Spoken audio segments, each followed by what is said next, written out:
Hello and welcome. Live from Channels Television's global headquarters in Lagos, Nigeria. You're watching Newsroom series. I'm Dominic Iwiwa, and today our focus will be on the North Central. President Bola Tinubu has written to the Senate seeking the confirmation of the National Assembly for the presentation of the 2026 annual budget. According to the letter read by the Senate President during plenary, the President proposed to present the budget to a joint session of the National Assembly on Friday at 2 p.m. The proposed timing sparked concerns among some lawmakers who noted that the time coincides with the Muslim prayers. They raised objections during plenary, urging that the schedule be reconsidered. The Senate's President has agreed to consult with the President on the matter. Still staying with the Senate has confirmed all 64 nominees for career and non-career ambassadorial positions following consideration of a report by the Committee on Foreign Affairs. The confirmation came after the committee chaired by Senator Sani Bello presented its report, after which the recommendations were adopted. However, during the session, Senator Sahibi Yao raised an objection, drawing attention to the absence of any nominee from Zamfara State on the list. He urged that the President be notified of the omission. In response, the Senate President acknowledged the concern, explaining that the current list was not exhaustive. He assured lawmakers that he would raise the matter with the President. He further affirms that additional ambassadorial nominations are expected and that Zamfara State will not be excluded.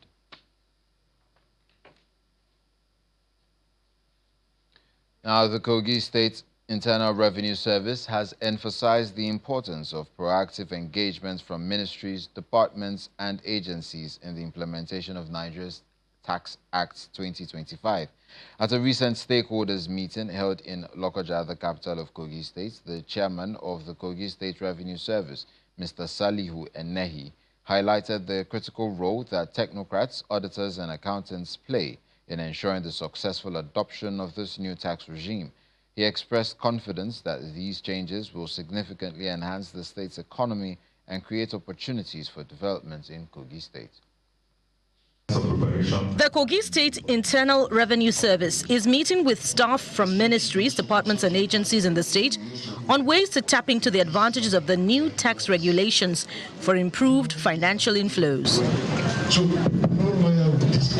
Chairman of the KGIRS, Mr. Salihu Enehe, expresses confidence that the new regime will significantly boost the local economy and pave the way for new opportunities and advancement in the state.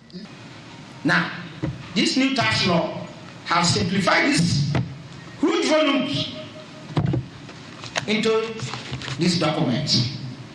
Again, one, even from the reading point, this is a benefit. Here we have insulting laws, but here the law that governs the entire tax ecosystem in Nigeria is formed, and the entire form is here. Now we have the Nigeria Tax Act. This Nigeria Tax Act governs all the tax in Nigeria, whether it's personal income tax, whether it's company income tax, whether it's petroleum tax, whether it's capital gain tax, whether it is value-added tax, name them in this piece of document. The special advisor on revenue generation to the governor, Mr. Narsi Ichayi, praises Governor Usman Ododo for supporting the effective domestication and implementation of the tax law. He believes that the 2025 Tax Act will streamline tax obligations and eliminate multiple taxation, as he urged participants to focus on increasing value-added tax collection for the state government. The law also embraces technology-driven processes that improve efficiency, reduce human interference, and promote accountability. It strengthens the trust between governments and taxpayers and ensures that revenue generated translates into improved public service and infrastructural development across the states. Tax experts were brought in to sensitize the people on the importance of the new tax laws. You don't need to be fear, to have any fear again. If you are earning more, you pay more. If you are earning less, you pay less. You can see from what he gave us in the area of VAT, if you are consuming very well, you pay more tax, VAT, and what is coming to the state will be higher. The tax is going to be all about everybody, per se. But what you pay as tax depends on what is your income. Next.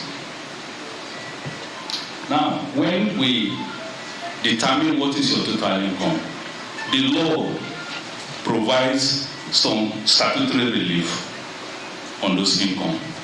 That is to say that it's not all that income, the total income that we established before, that is going to be taxed. The Kogi State Internal Revenue Service says it remains committed to ensuring a seamless implementation of the new tax regime set to take effect in January 2026.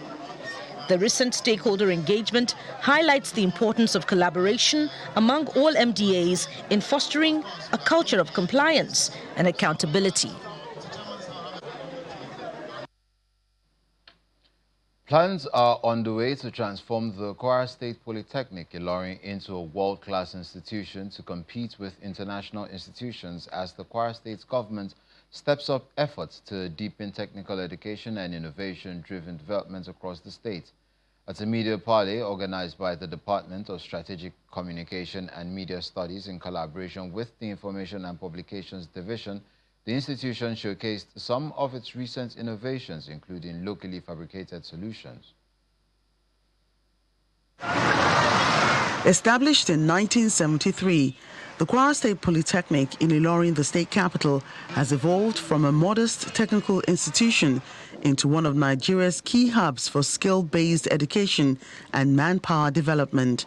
Issues pertaining to the school are being discussed at a media party organized by the Department of Strategic Communication and Media Studies in collaboration with the Information and Publications Division. Capacity building workshop was organized for staff on how to write quality research and impactful research. When we say research, we need research that will bring innovations, from innovations to commercialization. We need research that can transform to products and services. So part of our achievement for the institution-based research, we have the electric bike. Then we equally have security alert machine. Despite its growth over the decades, the institution has faced numerous challenges, including inadequate funding and land encroachment.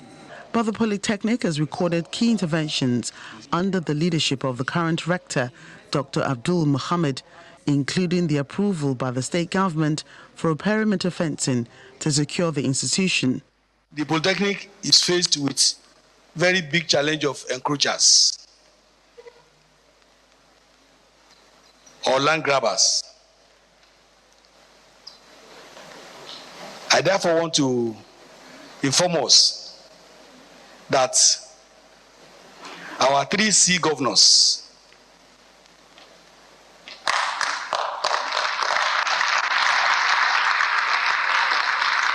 that's our calm, calculative, and compassionate governor, that's the 3C, has given approval for perimeter fence of the Polytechnic. The Abrazak administration. Presenting a paper titled The New Kwara in Kwara Poly, the senior advisor and counselor to Governor Abdurrahman Abdulrazak announces that the plan to upgrade the Polytechnic to an institution that can compete favorably across the world is progressing. The transformation under His Excellency, Madam Abdurrahman Abdulrazak, is not an end point. It is a solid foundation. He has changed the narrative for Kwara State in the education sector, in urban renewal, in the manpower development. That drives home the governor's conviction that the greatest investment any parent, any government, any institution can make is investment on education. These new developments align with the state government's vision to strengthen technical education, research and innovation for sustainable development.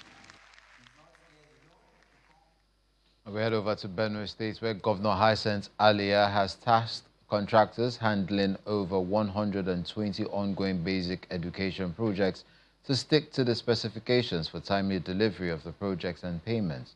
The governor made the call through the executive chairman, Benue State Universal Basic Education Board, Dr. Grace Adagba, while inspecting new-story school building projects, renovations, and solar-powered borehole systems across 3 local government areas of the state. Officials from the Benue State Universal Basic Education Board begin a project performance inspection in Taka local government area with the ongoing renovation at the LGEA Primary Asukunya. The executive chairman, Sabeb Grace Adagba, also inspects the solar-powered motorized borehole at St. James Primary School, Yandev Boko. The project, which consists of a story building of classroom blocks, perimeter fencing, and public hygiene, is almost complete. Also on the list of projects are NKST Primary School, Genyi, and NKST Primary in Ka, where pillar work have been completed and block work is ongoing. At this school, renovation work on 7 blocks of classrooms is ongoing, while a solar-powered motorized borehole and another story building is close to completion. About 7 blocks is going on, and the fencing, the perimeter fencing is ongoing, and the story building capacity is going, and the 2 boreholes available, and the water is sufficient now. We can see a laudable project ongoing. It creates jobs. Like you see this upstairs, it's a veggie upstairs, started from the grassroots, now getting to the finish stage. It provided job for the youths. Those who are the artisans are able to do something to earn a living. Look at the renovation going down there. The building that has collapsed for a long time has been brought down completely. Now a new structure is being raised. This project has promoted increased enrollment in public schools as youth from the area vow to ensure the re-election of Governor Hyacinth Alia. As we are ready to do everything in terms of 2027 to make sure that Fararia is going 2027 election, so that we're working very hard and doing everything for our Benue State. Addressing concerns of payments after inspection at LGEA Primary School and Vendekia Town, Governor Hyacinth Alia, who is represented by the executive chairman, tasked contractors on timely delivery. If we compare the contractors for this 2024 project to those of 2023, we discover that the current ones are moving at a better pace compared to the previous years. And the quality of their work and the kind of equipment they have is impressive. The state's monitoring team gives insight on the review on the projects. If you have programmed your work that within the first month you'll be able to go up to roof level, we have the work plan with us. We'll get your site and you are not at that level, we'll find out what is happening. And if you have issues with the community, we'll be able to resolve. If you have issues with the designs, reach us at any point in time. Like I've always said, in a team of professionals, you can call us even midnight and we'll attend to your issues if they are pertaining designs and the quantity we have given you.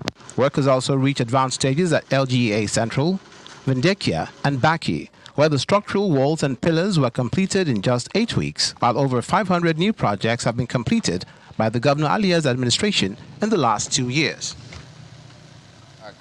The federal government says it is making steady progress on several road and bridge projects across the country and has assured Nigerians that all ongoing projects will be completed.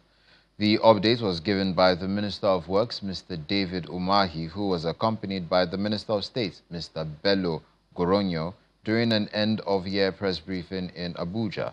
The minister said major highways, bridges and bypass roads are currently at different stages of construction across all 6 geopolitical zones of the country. They acknowledged challenges including funding, pressures, security concerns and weather conditions, to emphasize that work is continuing unabated.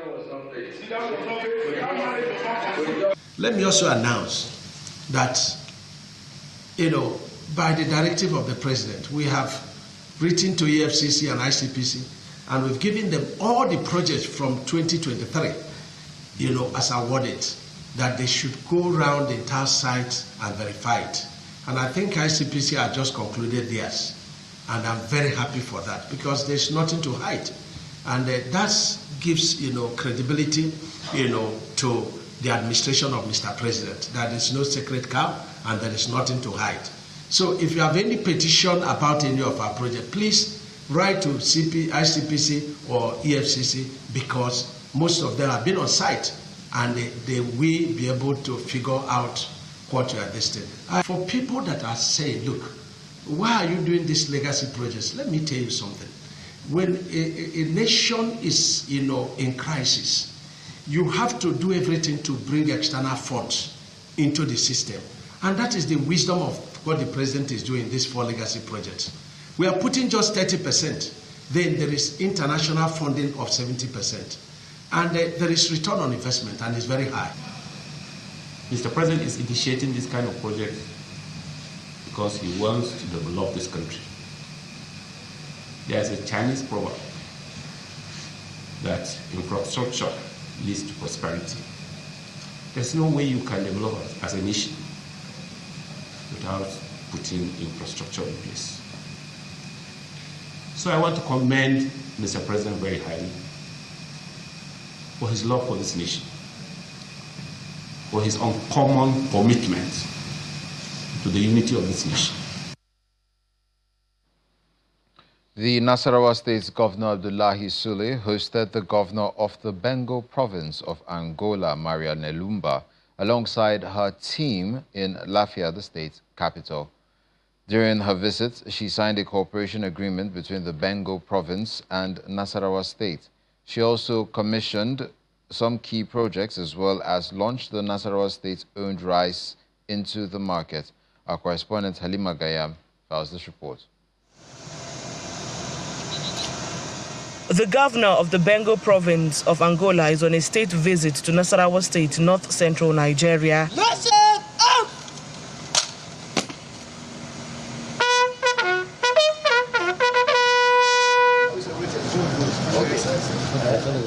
She is received at the State House by Governor Abdullahi Sule.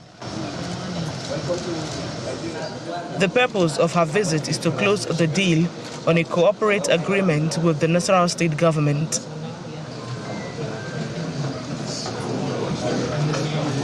They both signed a memorandum of understanding to partner in the areas of mining, oil and gas, education, health, agriculture, among other areas, to boost economic development. She also joins the governor to unveil the state-owned rice brand, the Nasako rice, into the market, a move taken by the Nasarawa State government in alignment with the Renewed Hope agenda to ensure food security. With this important agency, we know that the investors, when come here to Nasarawa State, they will... Flanked by Governor Abdullahi Sule and other stakeholders from the 2 sub-nationals, she cut the ribbon of the new state investment one-stop center named after Governor Sule. Remain outside. 15th of December 2025. Thank you very much. The center positions Nasarawa State as a one-stop investment destination in the country. Governor Maria Nelumba also inaugurates a 1 megawatt solar mini-grid located at the new state secretariat, undertaking to enable business in the state.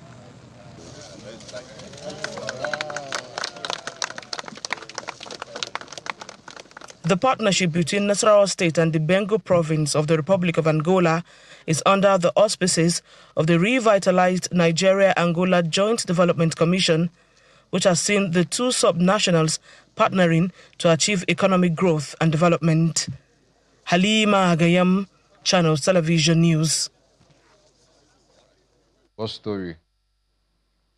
In a move towards sub-national cooperation, Nasarawa State and Angola's Benue province have entered into a bilateral partnership in the areas of human capital development, agriculture, skills acquisition, investment promotion and facilitation, solid minerals development, amongst others. The Memorandum of Understanding was signed by Governor Abdullahi Sule of Nasarawa State and the Governor of Benue Province, Dr. Maria Nelumba, in a ceremony at the Government House in Lafia, the state's capital. Governor Sule highlighted the areas of competitive advantage under the agreements to include mining, agriculture, oil and gas, education and healthcare. Implementing the agreement is more important to us than signing the agreement. So it is extremely important that we all work together with the hard-working governor of the region of Benue, Maria Antonia Lumba, with the good people of Benue as well as the people of Nasarawa State to ensure that we begin to implement the various items of this agreement. And as I suggested in September, I still emphasize today that the best way to start implementing is to start by the training, the human capital development. We have realized a lot of areas where Benue has advantages over Nasarawa State in the area of agriculture.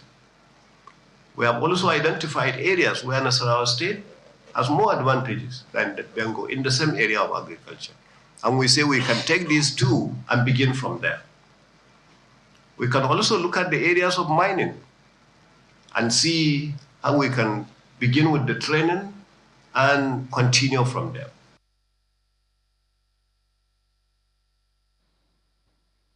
The federal government has expressed satisfaction with the progress and early operations of the National Orthopedic Hospital in Jos Plateau State, describing it as a major boost to specialized healthcare in the region. The Permanent Secretary of the Federal Ministry of Health and Social Welfare, Kachalum Dakum, inspected the National Orthopedic Hospital in Jos to assess the level of work done and services currently being provided. She noted that the hospital has commenced operations with surgeries and patient care ongoing for the past 2 months. The hospital, located in the heart of Jos, is expected to serve patients from Plateau State and neighboring states. Dakum commended the Plateau State government for its support and collaboration while assuring that the Federal Ministry of Health remains committed to saving lives despite funding challenges that have limited full operations and equipment procurement in 2025. She expressed optimism that by 2026, the hospital will be better equipped and fully operational as a trauma and orthopedic referral center. The last time I came here some months ago, it was still under construction. But I'm happy to say that the MD, Professor Onche, and his team have been able to set the hospital rolling and working. As of 2 months ago, October to be precise, we started surgeries and having patients coming. And this is very well situated in the heart of Jos, Plateau State. And for us to have a national orthopedic hospital here, it means that we have people coming in, patients from all over the neighboring states and not just Plateau. This hospital is open to all and sundry.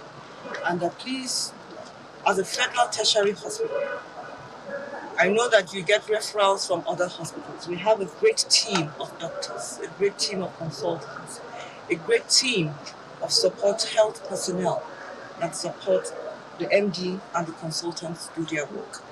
And we assure you that we're here as the Federal Ministry of Health, the National Orthopedic Hospital, to save lives as best as we can and to improve the health outcomes of Nigerians. And that's where we drop the anchor on this edition of Newsroom Series. I'm Dominic Iwiwa. At the top of the hour is News Track.